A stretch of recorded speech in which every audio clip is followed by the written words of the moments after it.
तू इथे काय करतोयस?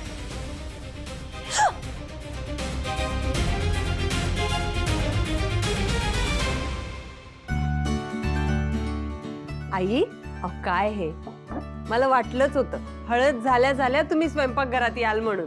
अगं म्हणजे आता स्वयंपाकाचं बघायला नको का? चल चल. आई मी आहे ना, मी करते सगळं. तुम्ही जा, जानू बरोबर बसा बरं. अगं असं काय करते? जानू आंघोळीला गेली आहे ना. आंघोळीला नाही तर मी आता तिकडनंच आली फ्रेश होऊन. मग जानू कुठे गेली? हो असेल इथेच कुठेतरी ना.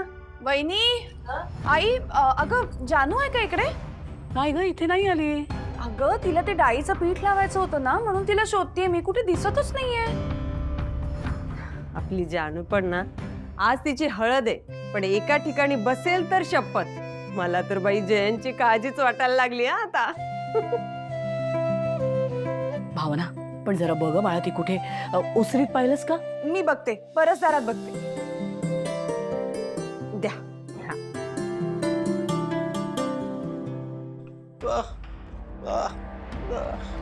अरे काय तुम्ही सगळे येऊन तेच विचारताय?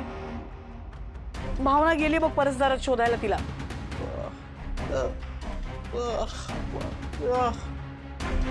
अरे अशी कशी गायब होते ती? मी आत आले तेव्हा आंघोळीला चालली होती.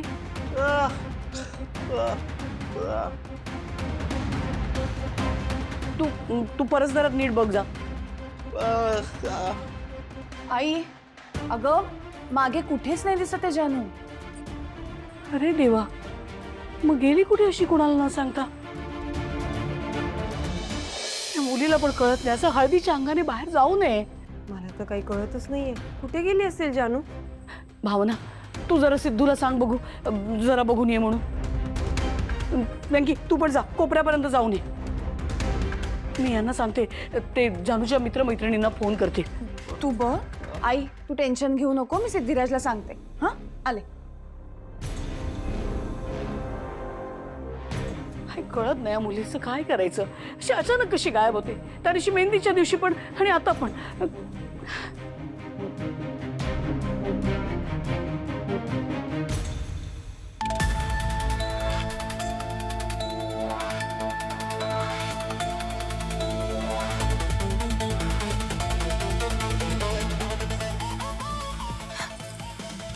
जान्हवी,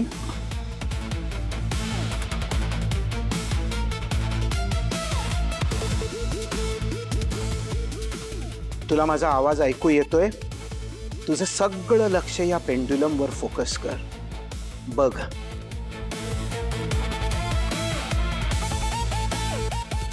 हळूहळू तुझे डोळे जड होतील.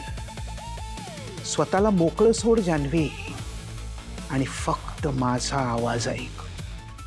माझं बोलणं तुला ऐकू येतंय ना?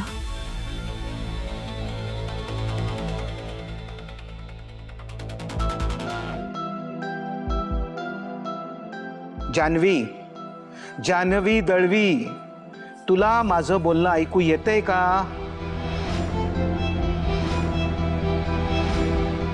चीफ, चीफ ती रिॲक्ट का करते? तिला तिला काही होणार तर नाही ना? हा विश्वा, डोंट पॅनिक. तिला तिचा वेळ द्यावा लागेल. तिच्या मनात प्रवेश करणं तेवढं सोपं नाही आहे. जान्हवी, तू आता लांब आणि अंधाऱ्या बोगद्यातून चाललेली आहेस. बघ, तुझ्या पायाला थंडगार जमिनीचा स्पर्श होतोय ना? तुला फक्त माझा आवाज ऐकू येतोय. माझ्या आवाजावरती फोकस कर.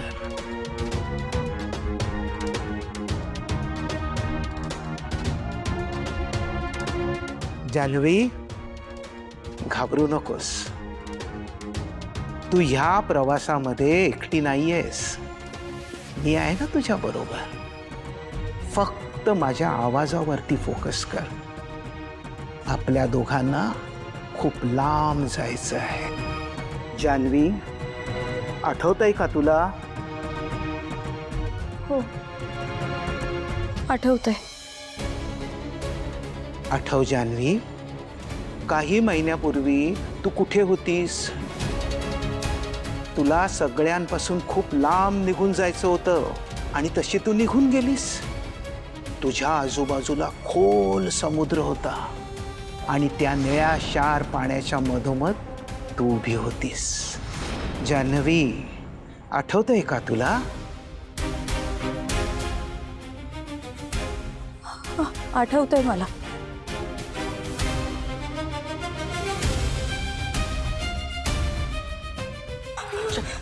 Don't touch her. तिने आता त्या मोमेंटमध्ये असणं गरजेचं आहे. जान्हवी, तू आता कुठे आहेस? मी आता क्रूजवर आहे. इथे खूप जोराचा वारा सुटलाय. माझ्या आजूबाजूला फक्त पाणी आहे आणि मला आता जगायचं नाहीये. मला मरायचंय. मला या पाण्यात उडी मारायची. सांग जान्हवी, तू का उडी मारणार आहेस? तुझ्या मनात असा विचार का येतोय? तुला नक्की कसला त्रास होतोय? सांग जान्हवी, सांग. जानू, हा काय वेडेपणा आहे? मी कधीतरी तुझ्यावर प्रेम केलं हे जगालाच काय स्वतःला सांगायची लाज वाटते. कोण कारणीभूत आहे तुझ्या या अवस्थेला? बोल जान्हवी, बोल. उत्तर दे. जानू, हे गन कुठून आली तुझ्याकडे? बस, तुझ्यामुळे माझी आजी कोमात गेली. वेंकी दादाला पण तूच विहिरीत ढकललं होतंस. जयंत कारणीभूत आहे का तुझ्या या परिस्थितीला? तिथे भेटलास, पुन्हा कधीही भेटू नकोस. Goodbye mister Jayant Kanitkar. Janhavi, उत्तर दे. चीफ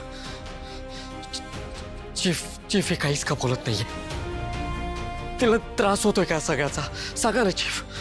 कारण तिच्या मनावर जयंतच्या वागण्याचा खूप खोलवर परिणाम झालाय आणि त्या ट्रॉमामुळे तिचा मेंदू जयंतबद्दल काहीच आठवायची परवानगी देत नाहीये.